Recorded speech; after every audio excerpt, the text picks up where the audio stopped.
So I will be recording this session today for viewing later. So I'll be sending the link out by email as well as in our newsletter and also on our members only portion of our website. We do have all the videos, webinars there. So I'm John Braceland, Managing Director for Graphic Arts Alliance. Thanks very much for Kodak for being with us today to present updates on the Kodak Prinergy, as well as discussing the Prinergy in the cloud solution. Sam Nickel is our national account rep, so Sam is who I work with on a regular basis. And then we also have Matt Rockhow, Todd Bigger, and then Steve Miller, who is the Director of Product Management at Kodak, is going to be doing our presentation today. So we're going to be going through the presentation. If you have any questions, just type them into the little chat box. I'll be monitoring that throughout the session. And then we are going to have some questions and answers at the end of the session. So if you have any at that point, we'll, depending on how many people we have on, we might be able to do the video, or we'll just do the chat. So with that, Steve, why don't you get started? Great, thanks. Appreciate everybody for taking time out of your busy day to meet with us. So I'm Steve Miller, Director of Product Management. Sam, if you want to go ahead and toggle next slide, we'll get going here. So we're going to spend a good bit of time today talking about some new offerings from Kodak that are cloud-based for hosting your Prinergy software. But just before we get started, I want to provide an update on where we're at with the latest product releases. So Prinergy 9 is in beta. We are looking at an early Q1, a January release. And throughout the course of the presentation, you're going to hear us talking a lot about security. And one of the things that we're doing within the product to help improve security is making sure that we're always supporting the latest versions of the operating system and any subcomponents that we use within Prinergy, so that you're picking up patches that address security vulnerabilities in the core product.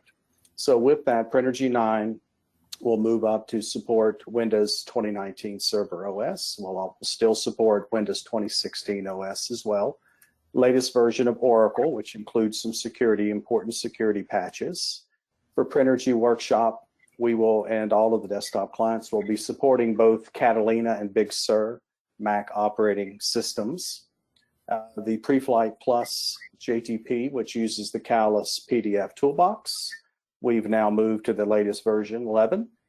And most importantly, this release will introduce the Adobe PDF Print Engine 5.4, which is 64-bit native, which means it's running much faster than in previous versions of Prinergy, that it was still a 32-bit application, which means it had a limited use of physical memory, either on the server or the virtual machine.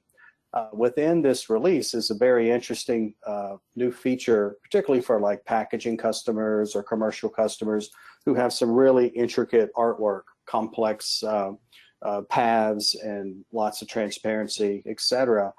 Complex mode greatly improves rendering times. So we saw a single separation packaging layout, nested folding carton that may take 30 minutes per color to render, now takes 3 minutes and change. So significant improvement there for some of our customer base. The latest versions of Java for your desktop client.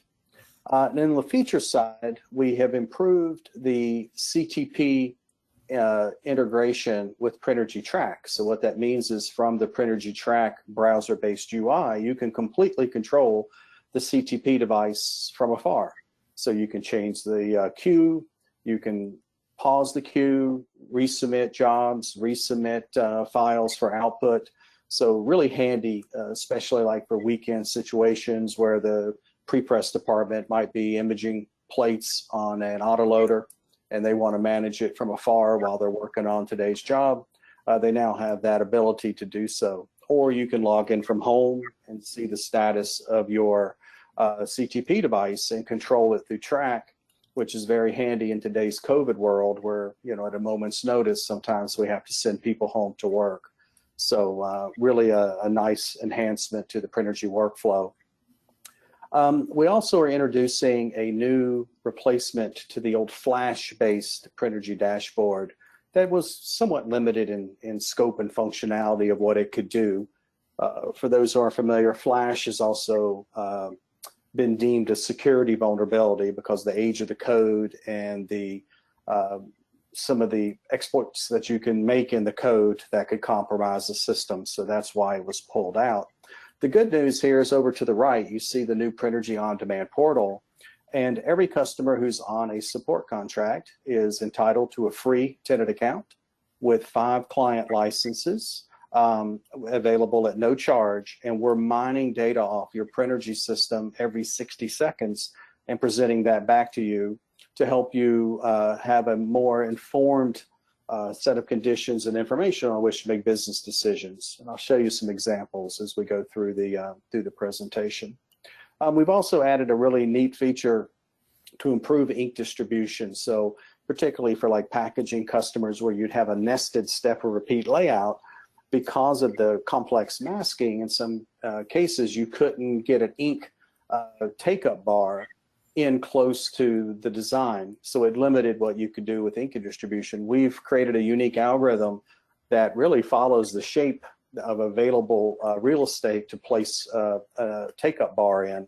So it really improves the distribution of ink in those type of applications. And then most importantly, a long-standing request is Active Directory support for Prinergy. So what this means is you can then log into Prinergy Workshop using the same single sign-on credentials you use to log into your workstation. So it's been a long-standing request from customers to help, again, improve security of the operating environment. But overall, a really, really nice enhancement to Prinergy. We're seeing a lot of productivity improvement with this latest update as well. So Sam, if you can roll to the next slide, please. So we're not done there. We also have rolled forward both of the Insight portal products, Prepress Portal and Creative Workflow. In the 9.2 release with Prinergy, we have about 25 customer reported fixes. In Insight, we have a much, much higher number. So a lot of your reported issues that you've submitted over the last couple years since we moved to the new HTML5 UI, please take a look at the GUA forum. We'll be posting the links to those fixes that will be included in this release. So again, really, really nice update to Prinergy. So now everything's on the same operating system. We didn't stop there. We also have ported all of our software now to support 10.5 or 10.15 on the Mac OS. And with ColorFlow, a good bit of enhancement for extended gamut printing. Is a big growth area in the industry right now, whether it's packaging and commercial applications, to be able to run a fixed set of inks in a particular press and then just change out design after design and still be able to hit brand or spot colors relatively accurately using our spotless software. Our KPS software is we've improved the color accuracy for inkjet printing for those who are still making physical proofs. And we also have moved to now a dongle-less licensing, so you don't have to worry about keeping track of where that dongle has been installed. It allows you to move the software around a little bit easier. Now, one more product that's not quite entered beta is Pandora 9, which will happen in late Q1. And there we've added some functionality that is very conducive, whether it's packaging or in commercial, for sending files to wide format inkjet devices. So what we've seen with customers who have introduced the automated flatbed cutting tables is the need to take non-rectangular shaped artwork and gang that up in a best fit type of an optimization, on a layout, and then split that output where you're writing out a new CF2 die file for the cutting table. At the same time, you're ganging up the PDF files to go to the RIP that drives the inkjet device. So for the Pandora customers in the 9.0 upgrade, they're going to get all that functionality, and then they can use that both for their traditional workflows and now also for their wide format inkjet. Again, just to highlight the new dashboard capabilities that are available in this release, that you can see here is actual job details from all the Prinergy jobs that I'm working on, so I can see statistics by job and also statistics by user. So I can see how many jobs an individual user worked on, how many actions they triggered within the job, what their elapsed time of working on that job. And that's really important because it's measuring the job from the time it enters the department till the time it leaves, not necessarily the time that people are logging labor against it. So it'll really give you a nice measure of how long it really takes you to get jobs through your pre-press department. Next slide, Sam. We're not quite done yet. Now, Preps 9 is a near almost complete rewrite for us. The age of the product, for those who know the lineage of the product, right, you can chase it back from the time at Creo all the way back to Scenic Soft. So it was several decades old. And there was a lot of legacy code that had to be completely rewritten to support a 64-bit operating system. So that work is done, and we're now entering beta. So you'll see a new, faster version of Preps because it supports 64-bit coming soon.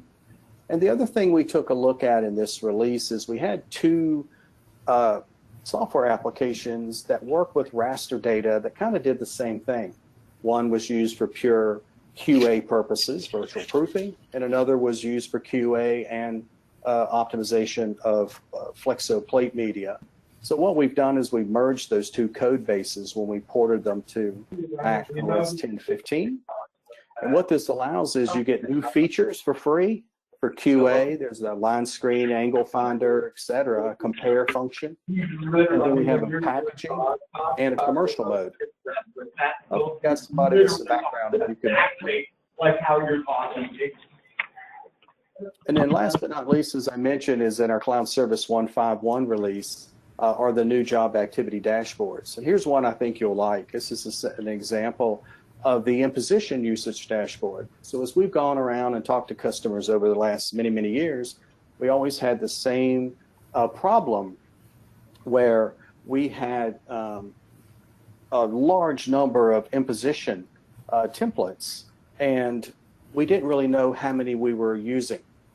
So we just kept them in the folder, and we added more, and we added more, and we added more marks. And we saw customers in many cases had 5,000 templates, 1,500 copies of marks, and the software would slow down because every time you launch Preps, as an example, it has to read through all those resources. Now you can definitively know exactly what imposition templates you're using, when you use them, and how often you use them, and who submitted them. So again, giving you information to better use your resources in the workflow to be more efficient. And you'll see more of that coming as we go. All right, Sam, let's go to the next slide. If you just toggle one more time, it'll add another piece of text. Great, thank you. So one of the things that we introduced this year that is actually getting a lot of attention, and I think a lot of that's being driven some of the impact of COVID, where our customers were forced to try to go home and work, and they quickly found out that their network infrastructure was outdated. In some cases, they had been, underinvesting over time, and were not really set up to work in what's called a wide area workflow, where some of the people are not co-located with the software. And the cloud is a much better environment to do that. Highly resilient, highly redundant, can be accessed from anywhere. And we really started to see that there's a lot of interest in our customers taking an opportunity to retool their network and computing infrastructure to get themselves set up, what I say is really the next 10 years in the industry. We really, as in the printing industry, should embrace. We're in the IT game, right? Everything we do now is digital. Every file we receive is digital. We use digital methods to convert electronic information into some type of analog product that we resell. So everything we do needs to be looked at to see if it can be upgraded and improved.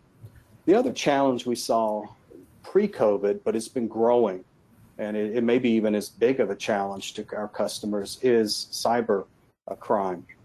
We were seeing earlier in the year customers being impacted almost monthly, and in some cases critical, down for days, all data lost, all data encrypted, having to pay large ransoms to get your money or get your files back. And what we realized really is hackers are smart, and they figured out that printers have assets of value, right? You have files that belong to your customers that have a dollar value, and you're willing to pay a ransom to keep having access to those resources. So we started to see a really increased interest in how we can help customers protect these resources and also keep the systems highly available so that you can keep your presses running. So as we go through the presentation, Sam, if you want to go ahead and toggle. There's going to be 4 areas. This is not the full list of what cloud computing can do to help any type of business. There's nothing new here to printing. We're kind of late to the game in embracing cloud computing as ways to improve our business operations. But we'll focus on 4 and take a look at those in a little detail, and then I'll try to leave us plenty of time for some questions. So Sam, if you move on to the next. One of the first things that we looked at when we decided that, you know, there's a business opportunity to help our customers by Kodak hosting. And this was a customer-driven initiative. Initially, they were asking for our help because they wanted to host. And a few customers said, you know, you guys wrote the software. Why don't you host it? You're already working in Azure. You know it better than we do. And we took that input and said, you know what, those customers are right. We can do a much better job because we wrote the software. So what we introduced is the Prinergy on-demand platform. It's a hybrid cloud deployment model. So you have some of the benefits of cloud augmented services, even if you want to reside on-prem with your workflow, or you could let us host your workflow and still tap into some of those cloud services as well. So it's a single instance of Prinergy. So your data is completely isolated from any other customer's data. Everything is jointly administered by Kodak and yourself. So we're doing all the grunt work that you normally would have to pay your employees to do, or worse, you don't have anyone doing, and you're hoping that no one is intruding into your network and causing mischief. And we are monitoring in that environment 24/7. So it's not just Kodak. We've partnered with Microsoft and 2 cybersecurity firms who specialize in monitoring environments to keep them secure. One is Wipro. We work with the Cyber Defense Center down in Dallas, Texas, and another company is Rapid7 that we work with, who specialize in keeping data secure. We're monitoring these environments around the clock. We are also monitoring operational health of Prinergy because we don't like to do things manually any more than your employees do. So as an example, if we see a system trending towards a problem, we've written code that automatically opens a support ticket within Kodak, and our support team is automatically dispatched and are remediating the problem on your behalf. So you guys keep on working, you keep on serving your clients, and we're taking care of all of the extension. I like to call us an extension of your IT team. We're keeping that system up and running so you can keep your presses up and running. Sam, so if you toggle. So let's talk a little bit about where you find some savings. There's some misconceptions around cloud, and I think a lot of that came from the consumer space and social media where things are free and you just give up your data to get access to software. When you move to a hosted environment, you're not just saving money on eliminating future purchases of hardware. There was a lot of ancillary cost in hosting a server on premise that you really don't realize that just starts to constantly creep up over time. A lot of server class machines now draw a lot of power. In some cases, you're probably spending $50 a month just on power. You also have situations where you have to back up the data to protect it, right? We've got cyber criminals that are trying to steal it. Well, you can't keep it all on-prem because if there's a fire or a flood or a tornado, you could still lose your data. So now you got to get a copy of your data off site. The other problem you have with having computer equipment on premise is water and electronic gear do not like each other. So if the sprinklers come on and you've got your server sitting in a broom closet, you probably just wiped out your company's assets. You really need a halon gas fire suppression system. So when you wrap all the labor costs and all the ancillary costs to hosting data on premise, it gets very, very expensive. Whereas when you move into the cloud environment, you're renting what you need and you can easily scale up or down in renting the resources needed to host all this information and keep it secure. So as an example, when you sign up for Prinergy On Demand and you use our D or F series VMs, we are replicating all the production data in real time to a second Azure data center just to be able to respond in case the primary system goes down. What that means is we can bring you back up in about 20 minutes time. If you're on premise and that sprinkler goes off and fries your hardware, we're seeing logistics delays and shipping of computers that can take a week. It used to be a couple days to get a computer in overnight. Now with all the jammed up shipping with e-commerce and COVID, we had one customer who was going to be down for 5 days before we could get them a server. So keep that in mind, right, as we talk a little bit about what to do for the future. Next slide, Sam, if you could. Lower labor and maintenance costs, right, is you have to, again, administer anything on premise, particularly now with all the cyber risk associated. People aren't working on chargeable work. They're over-scanning equipment. They're monitoring the environment. They're patching software. They're doing things that aren't generating revenue, but are required to keep you operational. Now, as we looked at this, we said not only do we want to take all that headache away, so as an example, Kodak does your weekly maintenance and patches the server and restarts Prinergy, but we still wanted to give you control. So in your Prinergy On Demand portal, you set the time and the day of the week where these functions will run and they're automated.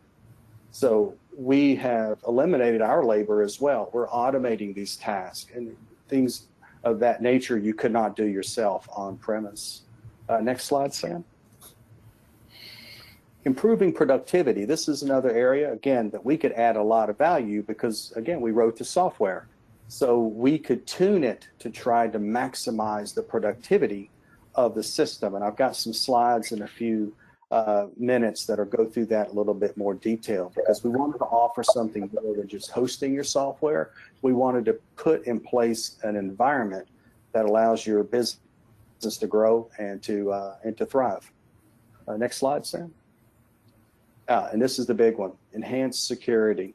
So as I mentioned earlier, not only is Kodak, but our partners monitoring your environment in real time, 24/7, but we can lay down additional security protections that you can't do on premise. As an example, if you're hosting your Insight server, it's publicly available to the internet. If a hacker wanted to also take you down, he could initiate a denial of service attack on your domain, and none of your customers would be able to send you data. We have that blocked within Microsoft, right? Microsoft automatically detects the denial of service attack is underway and then makes automated corrections to block that stream of attack and protect those resources and keep them up and operational. That's just one example of many where it's a very hardened network and environment in which to operate your pre-press software. Okay, so if you want to go to the next slide, Sam. So let's talk a little bit about that productivity improvement. So one of the things we do when you come on to the on-demand program is we take the software license that you had purchased or subscribed to from Kodak, and what we call bank it. Because what we do is we take that license, we clone it, and we extend the job ticket processors, the entitlement to the job ticket processors to max out the performance of a computing resource in the data center. So as an example, most of our customers, when they bought Prinergy, they had to make a business trade-off decision. They tried to purchase as much computing power with a server as they could afford, and the software processing licenses needed to move as much work as possible within the budget you guys had to work with. So it's just like buying a car. You always leave the lot, many cases, with the car you really didn't want, but the one you could afford. What we're doing here is overcoming that limitation by extending the processing out. So in some cases, if you had bought a system with 2 refiners and 2 trappers and 2 output JTPs, the additional processing capacity that we provide has a list value of about $100,000. So it really depends on how many licenses you had purchased in the past to what type of a positive impact it would have. But for some customers, it's quite significant. So let me show you how this is able to be put to use. So now you have 56 JTPs per virtual machine in any combination that you need. If you go to the next slide, Sam. Now we can also, though, that's unique in the cloud is scale vertically. So right now, again, just like we mentioned, you bought the car, you're stuck with the car. Same thing happened with your physical hardware. All of a sudden you win some more business. Well, you can't just turn a knob and make the server on-prem more powerful. In the cloud, we can do that in about 10 minutes time. So if you start off, say, at a less expensive compute resource and you win more business, we can just increase the performance vertically. You don't have to buy additional VMs, etc. So the D series and the F series are the types, the categories of virtual machines. And then there's the number of virtual cores. Prinergy is a high IOPS system. It requires a lot of read and write to storage. And everything we're doing here is using solid state disk drives. So when we're reading and writing back and forth to storage, we're doing it in cache. We're not going across a network. So it is very, very fast. So you can see in an 8-hour shift, as you move up, we now have an F48 on the price book. I haven't done the performance test yet, but you can see that I'm quite positive the trend will continue. But well over 11,000 PDF files processed in an 8-hour shift. Okay, if you go to the next slide, Sam. So that's an example of how vertical scaling can help you when you have a lot of capacity to produce in an 8-hour shift. But what about if you're a quick turn printer? Maybe you don't do that much volume, but speed is what you're selling. This is where also paying for performance can benefit your business. So you can see the difference in minutes. Again, with the less expensive D4, it can do quite a bit of volume, but it takes longer. With the 11,000 pages that we showed on the previous slide, those were processed in 25 minutes. So if speed is important, quick turns, getting as much work through in 8 hours is critical to your business, you also might want to scale vertically, and so you can tap into that power. Okay, next slide, Sam. Okay, so why are printers moving to the cloud? As we mentioned earlier, we got a lot of activity. It's been actually quite busy during COVID. We had one customer, it was a flexible packaging printer, had to send their people home, found that they were almost crippled. They couldn't operate. We moved them to the cloud over a weekend, and all of their operators were using point-to-site connections from their home internet network right into a Prinergy virtual desktop, and were interacting with their Prinergy and Insight systems in the cloud. So it was no different to them if they were on-prem or at home or at the coffee shop. They had access to their production system from anywhere. One use case that we're seeing a lot of, is particularly in the North American market, is a lot of consolidation through mergers, acquisitions, et cetera, are happening, is there's consolidation and the interest in sharing IT resources. And the benefit is not just in saving money on the amount of compute resources or software that you have to purchase or pay for. It's in having consistent work processes, best practices, and procedures at each location, allowing you to move work and with a high degree of confidence that the work will be produced exactly the same in any of those locations. And that's really the benefit, if you go to the next slide, Sam, of having a shared environment. The other benefit here too is you can share your pre-press staff. So if you're looking to cost optimize your business with labor, and you're having various volume fluctuations across your printing plants, you could have a shared IT and shared pre-press department. So an operator who's sitting in plant A could be producing work for the plant C and vice versa. So again, we're seeing a lot of interest in multi-site printers moving to this type of a model. Okay, and next slide if you could, Sam. So normally I have a Microsoft colleague here. As I mentioned, we've been working exclusively with Microsoft for it's over 7 years now. We do everything in Azure. All of our development is in Azure, as well as our hosting. And a lot of my discussions with customers were kind of, well, you know, at the data center, my stuff's not going to be safe. And I thought it would be helpful for you guys to see a little bit of what is actually in a data center. So I wanted to take you through a couple slides and help you understand that the level of resources that you would need to be able to compete with the Microsoft when it comes to security is quite extensive. So Sam, if you just toggle. So the first thing you have when you outsource your IT resources is a shared infrastructure that over the years cloud is ingrained in almost every industry, right?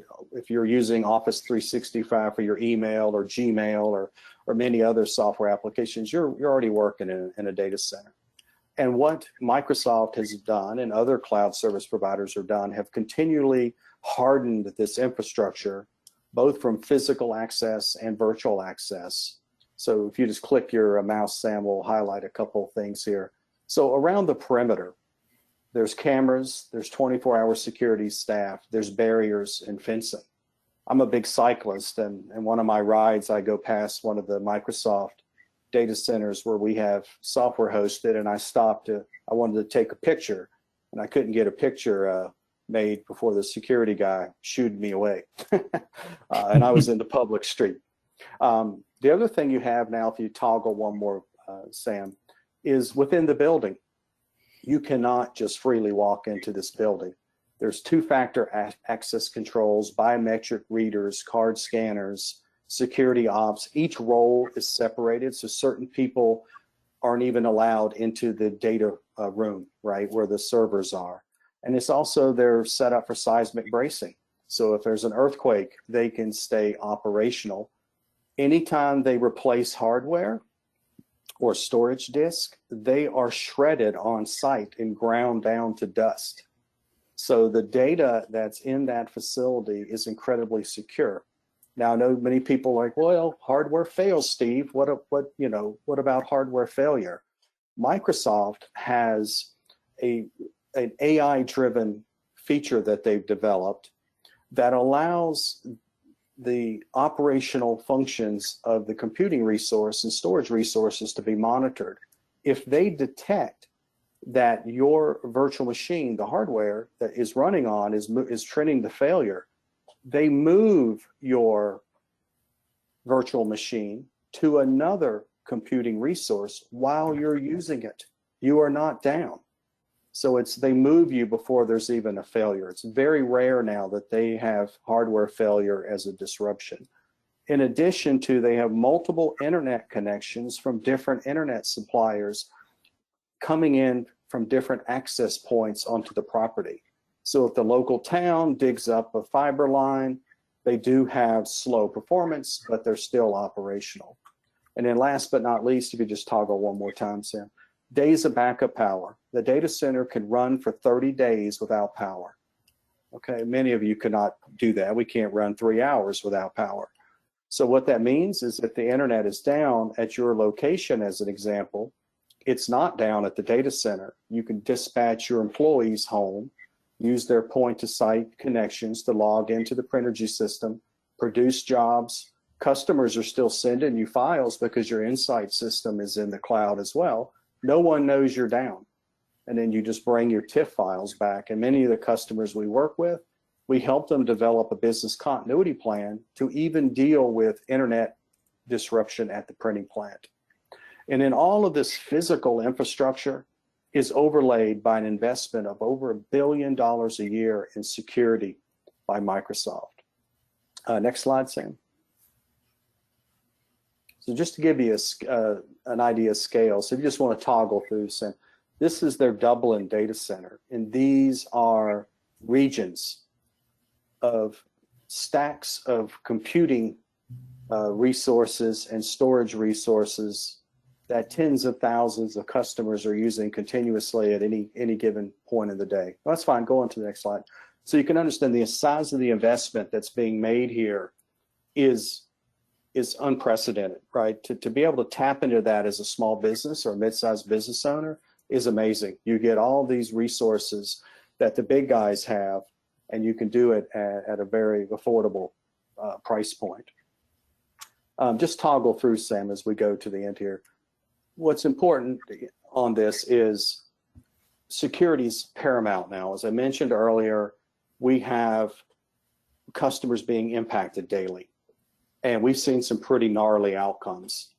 If you get hit and your data is encrypted and you didn't do a good job of backing it up, the best Kodak can do is restore your Prinergy system after about 3 days of cleaning out all the garbage.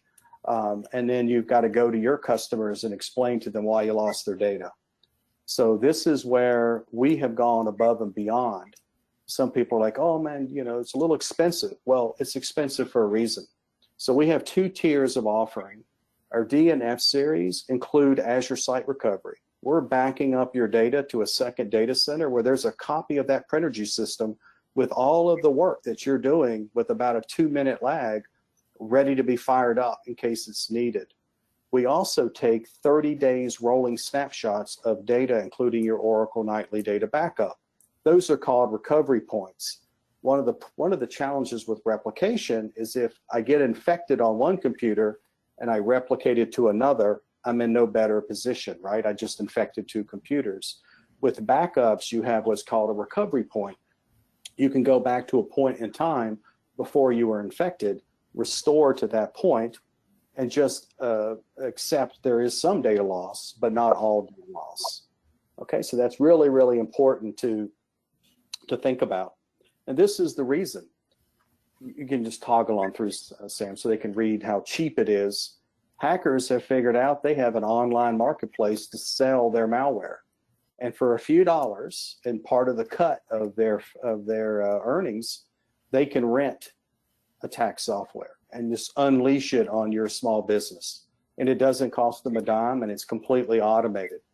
So, none of us are secure, and we take the same position as Microsoft. We assume breach on every alert thrown. So I'll give you an idea to the level that we go to. If a customer using our cloud archiving service retrieves a large Prinergy job, we will be notified. We call the customer, ask permission to RSS into the server, and we validate that that was a legitimate user action, just to be safe. That's the kind of extra thing you're getting from Kodak when you sign up for the on-demand service. Next slide, Sam, we'll just end here. This is kind of the scary slide, as Microsoft calls it, but you can see this continues to get worse and worse and worse. Right here in my local area in DC, the Fairfax Public County School System just had the Social Security numbers of every teacher released to the public because they wouldn't pay a ransom. So it's real, it's happening, and we need to work together to help prevent any type of abuse. So if you go to the next slide, we'll close it up and we'll take us some questions. So what Microsoft does for Kodak and for you as the customer is, and just keep toggling on through, Sam, is we're leveraging all of the work that they do around cybersecurity. So they have hunting teams. They have malware protection centers. They're gathering all the data from hundreds of thousands of people who are using their software and their data centers to continually improve the network security. Then Kodak overlays on top of that with our partners Wipro, Rapid7, to analyze the reports and the alerts that are coming off to make sure that no malicious actor is sneaking through. So, and that's our promise to you, is these four companies are doing our best to make sure your data and your business operations are unimpacted by malware. And then Sam, if you just go ahead and toggle on through there, we'll go to the Q&A slide and take some questions if there are any. Great, thanks. All right, thanks very much, Steve. So you can either unmute yourself. We don't have too many people on the call, the webinar today. So if you want to try unmuting and asking a question, that's fine. If you want to type it in to the chat box, that would be great as well. Just a question that I have, Steve, is the look and the feel of the software the same in the cloud as it is of what a company would have on their own machine?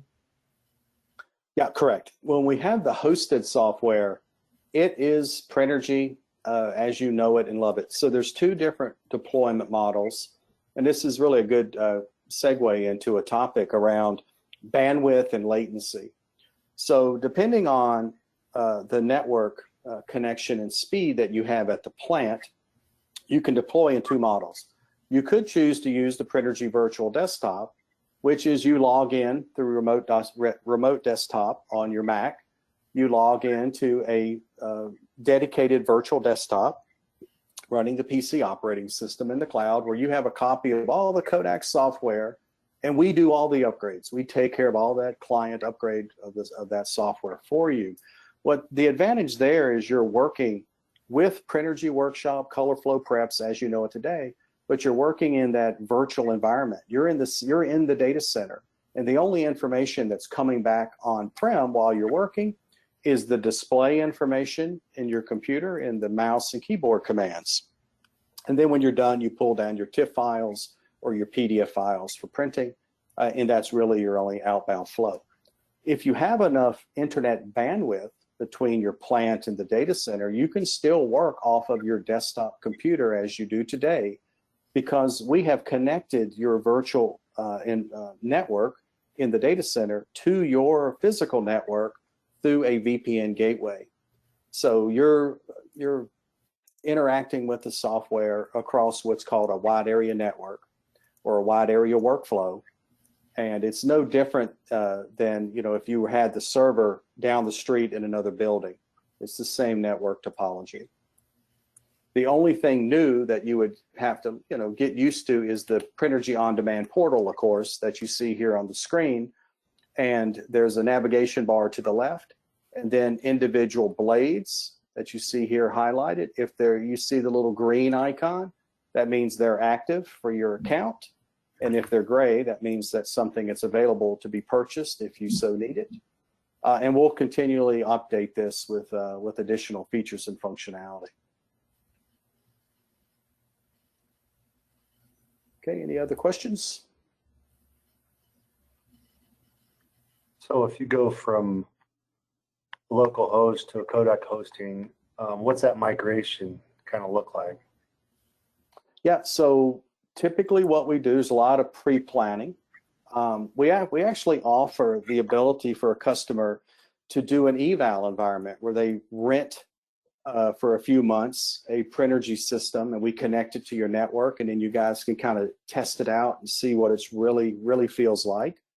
We also offer, if you're really motivated and I want to go to the cloud, we also offer a 60-day eval period on a full production system with an exit clause. So if it's not working to your liking, you can revert back to your on-prem system. The only thing we ask is you keep paying support for the on-prem system while you're doing the eval and test period. The migration itself is pretty straightforward. There's two things we need to move. We need to move the data, and then we'll take and rehost. So we take a snapshot of Prinergy, and then we rehost it onto the virtual machine that's in the cloud. So it will depend on the size of your database and how big your J drive, how much data you have, that determines that migration period. Okay, but I hope that answered your question. But during that time as well, I should note, If you need a license to keep the on-prem Prinergy system running, like if it's a big system to move, we can do that. And then you can just export whatever jobs you produced while the migration was happening and then import them into the new Prinergy system in the cloud. So we do everything we can to make sure the printing operation, is completely up and running and not impacted by the change. But yeah, great question. Any others? Here's one in the chat box. What is the average latency for existing cloud clients? Yeah, latency is a challenge in that there's a couple of factors to take into account. One is the number of hops or network operating centers that packets have to pass through between you and the data center. And others is whether you've chosen to take a direct circuit with your ISP. What that means is you're not sharing the internet connection with any other business functions, or you've gone with what's called Azure Express Route, which gives you a direct line into the Azure network. So there's several layers of options and cost on putting your network infrastructure in place. Now, with that said, the lower the latency, the better. So we've seen some customers who have an Azure Express Route circuit, one of them near me in Maryland, with a less than 10 to 8 milliseconds response. And therefore, they were able to actually use a smaller internet bandwidth because latency is the speed, bandwidth is the volume of data that's moving through the pipe. We have other customers who have longer hops, and we've seen some really gnarly latency values, could be anywhere from 50 milliseconds or higher. What we tell customers there, I kind of revert back to my old days. I've been in the business a long time, 35 years. When I started, we had a 10 base T Ethernet connection. Everything we did in pre-press was carefully thought out on how much data we were going to store, how long we were going to store it, and how we were going to move it, because we had limited bandwidth and very expensive storage. Over time, we've kind of got a little sloppy, if I can say that, because of cheap storage and fast gigabit Ethernet. We've kind of got a little housekeeping that needs to be done when you look at moving to the cloud. That means you got to clean up a lot of data, but also look at, are there subtle changes in my workflow that I could introduce that still allow me to get all the benefits of going to the cloud without creating a workflow that's too cumbersome for my operators. One example is using virtual desktops. They still get to keep their Mac. They're still in InDesign locally fixing up files for your clients. But when they need to then work with the Prinergy software, they copy the file to the data center, log in via RDS on their Macintosh, and Prinergy Workshop looks the same on the PC as it does the Mac. So operationally, there's really no difference for them. Okay, but latency will dictate any trade-offs that you would have to look at in changes in your workflow procedures. Unless you're lucky enough to get something that's really, really good, then it'll be just like you're working on your desktop. All great questions. Any others?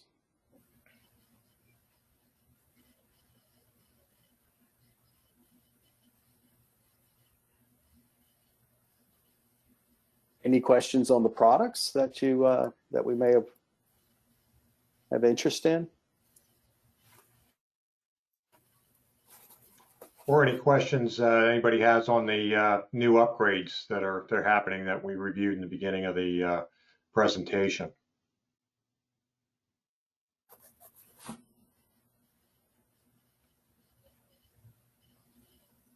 Okay, Steve, I think you've done a great job, covered a lot of territory, and you've answered some questions. I did record the session, so I know there were a few people that weren't able to come right when we started.